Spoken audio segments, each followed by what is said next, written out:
Bonjour à tous, Dieu vous bénisse infiniment, c'est la prophétesse Harmonie, je suis ravie de vous retrouver via cette vidéo une fois de plus. Donc vous nous retrouverez sur YouTube en tant que prophétesse Harmonie pour avoir accès à tous les enseignements que nous avons publiés et sur Facebook, donc Prophète Olivier Cambola, pour avoir plus d'enseignements encore plus approfondis. Prophète Olivier Cambola officiel sur Facebook et aussi vous tapez Prophétesse Harmonie toujours sur Facebook pour avoir accès à tous les enseignements écrits, oraux, voilà.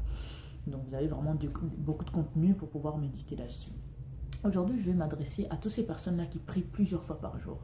Donc, peu importe les confessions, que ce soit des musulmans, que ce soit des chrétiens, des bouddhistes, que ce soit tous les religions et sectes qui existent. Tous ceux qui prient tous les jours, qui veillent à ce que, voilà, en tout cas tous ceux qui prient plus de 2, 3, 4, 5, 6, 7 fois, voire même 10 fois par jour, j'aimerais m'adresser à vous. Est-ce que vous veillez aussi à ce que votre comportement soit exemplaire? Est-ce que vous veillez aussi à ce que votre marche soit conforme à ce que vous lisez dans vos religions, à ce que vous lisez est-ce que vous veillez à ce que votre comportement soit digne, soit conforme à ce que vous observez au quotidien? Parce que je ne vois pas à quoi ça sert de prier tous les jours si votre comportement reste aussi, et je m'excuse, que votre comportement reste aussi merdique tous les jours. J'aimerais vraiment que vous puissiez vous remettre en question et réfléchir là-dessus. Je vais vous partager un verset, donc je m'adresse aux chrétiens, bon, même aux non-chrétiens, donc tous ceux qui sont intéressés.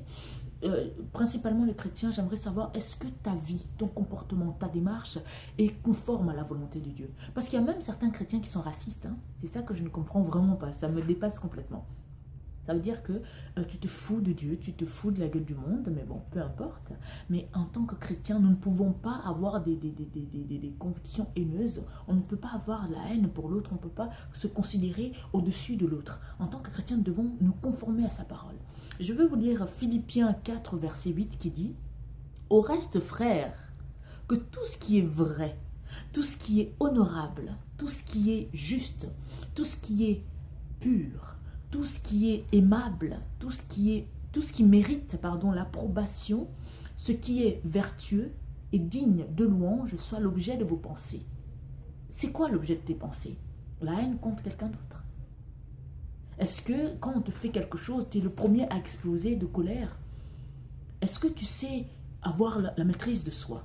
Est-ce que tu sais avoir l'humilité que non, même si toi tu sais que tu as raison, la personne est en train de t'humilier, de t'insulter, de proférer des choses qui ne sont pas vraies à ton encontre, est-ce que tu restes calme? Ou tu t'énerves, ou tu exploses de colère, ou tu commences à dire tout et n'importe quoi? Est-ce que tu es le genre de chrétien qui frappe sa femme ou qui frappe l'autre? Est-ce que tu es le genre de chrétien qui insulte en permanence? Parce que là, la parole est très claire, que tout ce qui est aimable, tout ce qui est juste, tout ce qui est pur, tout ce qui mérite l'approbation, tout ce qui est vertueux, soit l'objet de votre pensée. À quoi ça sert de prier 15 fois par jour si derrière ton comportement ne suit pas? Si tu insultes ta femme en permanence, si tu tapes tout le temps les gens au moindre problème. Il y a les chrétiens, par exemple, une personne que je connais qui pratique un art martial, par exemple le judo, karaté et tout. Au moindre problème, la personne se bat avec tout le monde. Alors que cet art-là demande à ce qu'on puisse le pratiquer que sur un tatami, par exemple, pas en dehors, pendant les compétitions. Pas exercer le boxe ou le karaté que tu fais habituellement sur ta femme, sur peu importe, ça peut être tes proches, ton entourage. Est-ce qu'en tant que chrétien, ton comportement est conforme à la parole de Dieu?